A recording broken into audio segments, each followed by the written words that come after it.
अनु, क्या सीन चल रहा है वहाँ पे? ये गरिमा जी उस लड़की को बेटी बेटी क्यों कह रही है? मुझे भी कुछ समझ नहीं आ रहा। इनका कुछ तो फैमिली इशू लगता है। अरे इनका फैमिली इशू मतलब तेरा फैमिली इशू? हाँ, तुझे जाके अपने ससुराल वालों को संभालना चाहिए। भाभी इनका पर्सनल मैटर लगता है। अनु, बड़े भैया कहते हैं ना, परिवार का सुख में हिस्सा हो ना हो पर दुख में हक जरूर होता है। जाने दे, इस साइंस के प्रैक्टिकल्स कर करके ना कुछ ज्यादा ही प्रैक्टिकल हो गया। चल हम बात करके आते हैं। क्या हुआ रितेश जी? ये गरिमा आंटी क्यों रो रही हैं? दरअसल आकृति गरिमा की बेटी है। सगी बेटी? जी।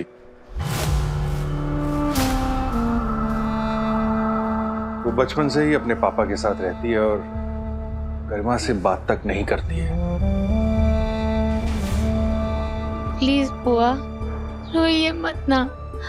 आप रोती हो तो मुझे भी रोना आ जाता है, आपको पता है ना। प्लीज। हाँ? कितनी अजीब बात है ना, एक बेटी ने रुलाया तो दूसरी बेटी चुप करा रही है। मुझे ना जजमिश की फैमिली की जैसे अच्छी अच्छी बातें करना नहीं आता। मुझे नहीं पता कि आपके और मेरे रिश्ते को किस तरह से अच्छे वर्ड्स में डिस्क्राइब करूं। I don't know. पर मुझे इतना पता है कि हमारा रिश्ता ऐसा है कि लाइफ में ना आपको बेटी की कमी महसूस हुई है ना मुझे माँ की। हाँ, याद करते हैं हम, पर ठीक है ना, कोई बात नहीं।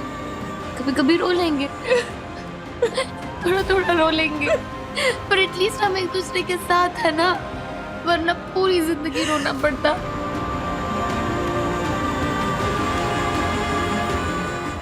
प्लीज प्लीज मत रोइए बुआ। बुआ, आप मेरे लिए और मैं आपके लिए काफी है।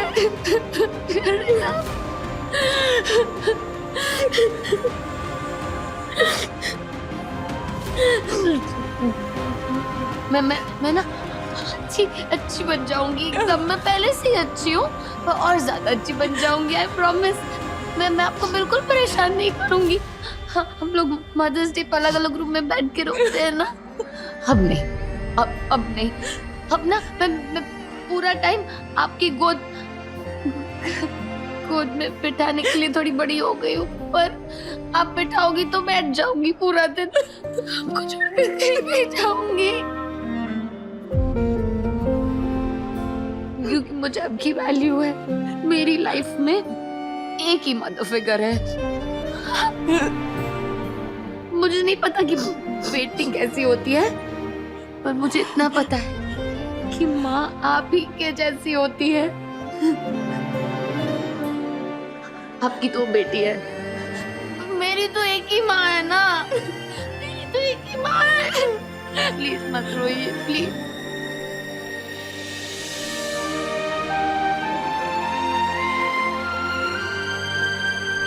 गरिमा प्लीज काम डाउन। देखो, हम यहाँ अनुभव की खुशी में शामिल होने आए हैं। डॉक्टर साहब, आप हमारी खुशी बांटने आए थे ना, तो दुख बांटने का अधिकार भी दीजिए ना।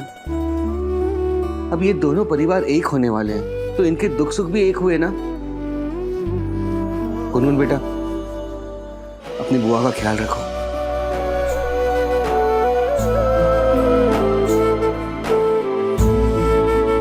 सर, मैंने आपकी मेडल बस में रख दी। तुमसे ये एक्सपेक्ट नहीं किया था मैंने, आकृति सक्सेना।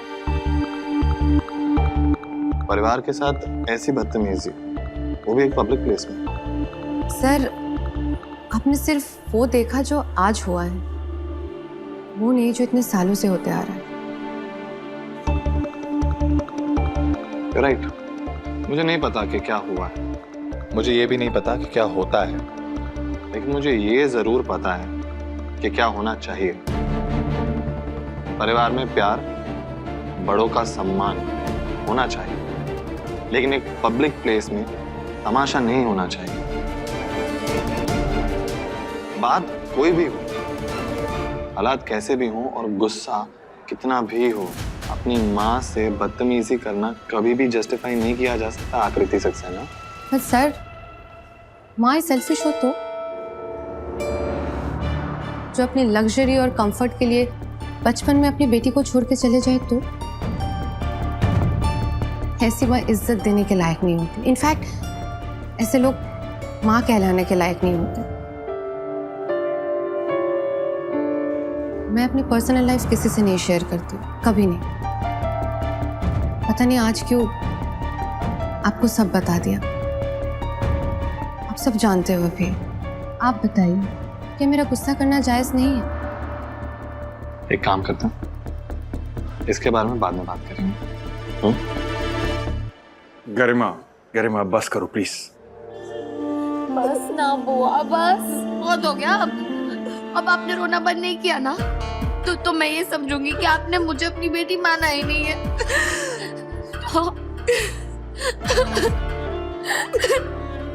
मत रो। Okay fine.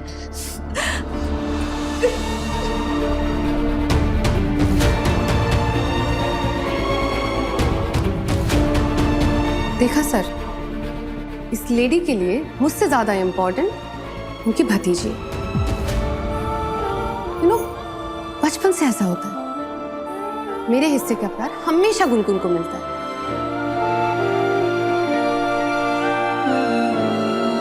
हमें नहीं पता था कि गरिमा जी की कोई बेटी भी है। माँ बेटी की बात नहीं होती, इसलिए नहीं बताया होगा।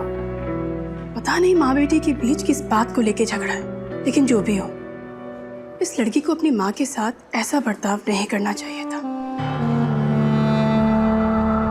भाभी, उनका पर्सनल मैटर है और हमें पूरी बात का पता भी नहीं। आई थिंक हमें इतनी जल्दी किसी को जज नहीं करना चाहिए। ये बात भी सही है। ये रिश्ते बहुत कॉम्प्लिकेटेड होते हैं। कई बार ना दोनों पूरी तरह सही होते हैं, ना पूरी तरह से गलत होते हैं। ये मत सोचना कि मैं तुम्हारी पर्सनल लाइफ में इंटरफेयर कर रहा हूँ। आज मैंने तुम्हें जो भी कहा है सिर्फ तुम्हारा सीनियर होने के नाते कहा है। एक सीनियर की रिस्पॉन्सिबिलिटी होती है कि वो अपने जूनियर्स को गाइड करे और उन्हें advice they. I know sir, thank you. आपकी डांट हो या कोई भी बात, मैं हमेशा से मानती हूँ और सुनती भी हूँ। आज मैंने सब कुछ आपको बताया। आप सोच के बताना आपके लिए क्या ठीक लगता है। सब कुछ जानने के बाद अगर आपको लगता है कि मैं गलत हूँ तो लेट मी नो, मैं सोचूंगी इस बारे में।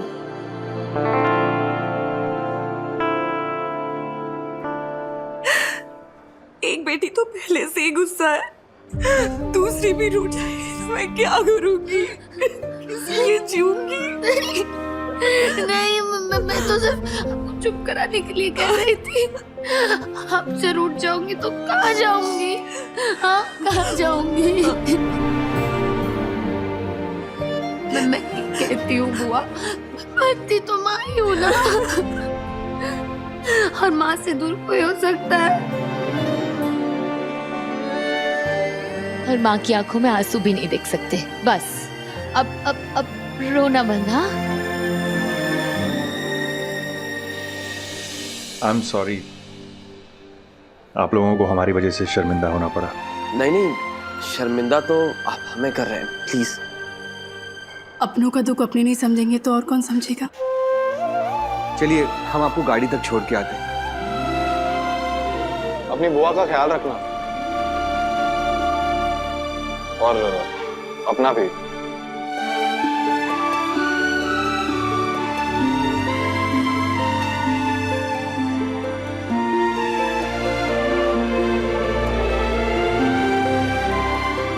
साइंस को समझना इजी है, लेकिन पापा की प्रिंसेस को नहीं। कभी रुलाती है तो कभी दूसरों के लिए रो देती है, कभी सीधे मुंह बात तक नहीं करती और कभी खुद फोन करके मिलने के लिए बुलाती है। मुझे पसंद नहीं करती लेकिन मेरे परफॉर्मेंस पे देर तक तालियां बजाती है। आखिर ये है क्या?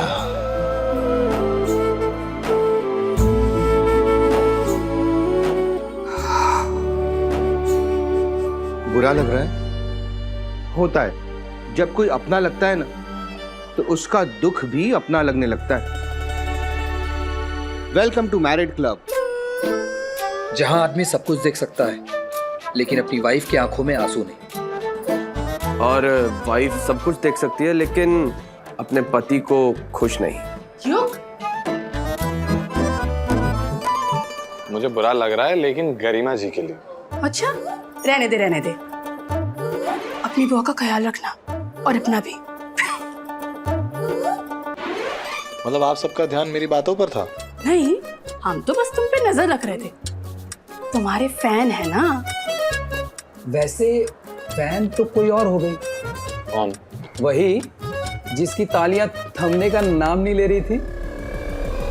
तेरा गाना सुन के इतनी मगन हो गई थी कि सब कुछ भूल गई थी।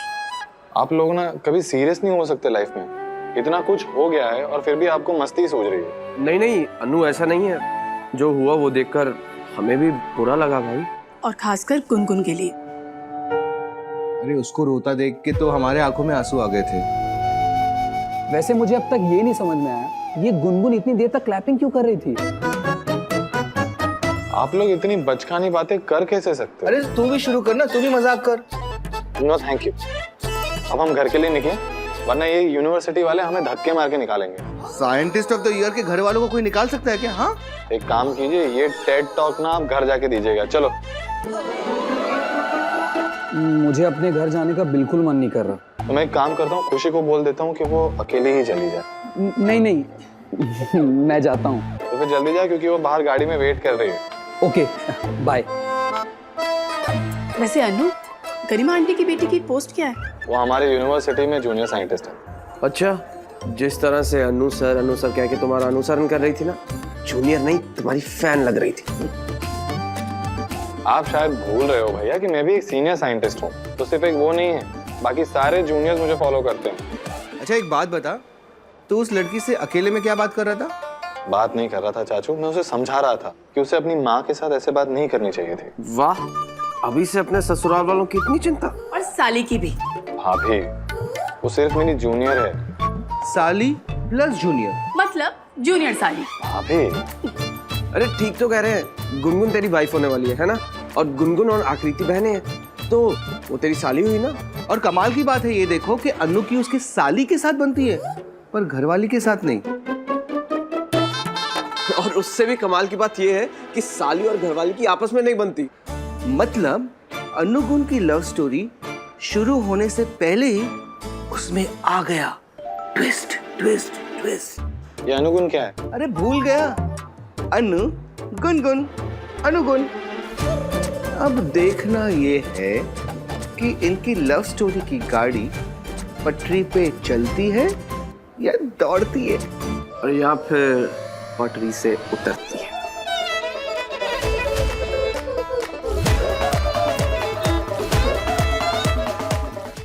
कभी कभी इत्तेफाक से। स्टार प्लस के YouTube पेज पर आने के लिए आपका धन्यवाद। अपने फेवरेट शोज देखने के लिए subscribe to Star Plus YouTube page and hit the bell icon.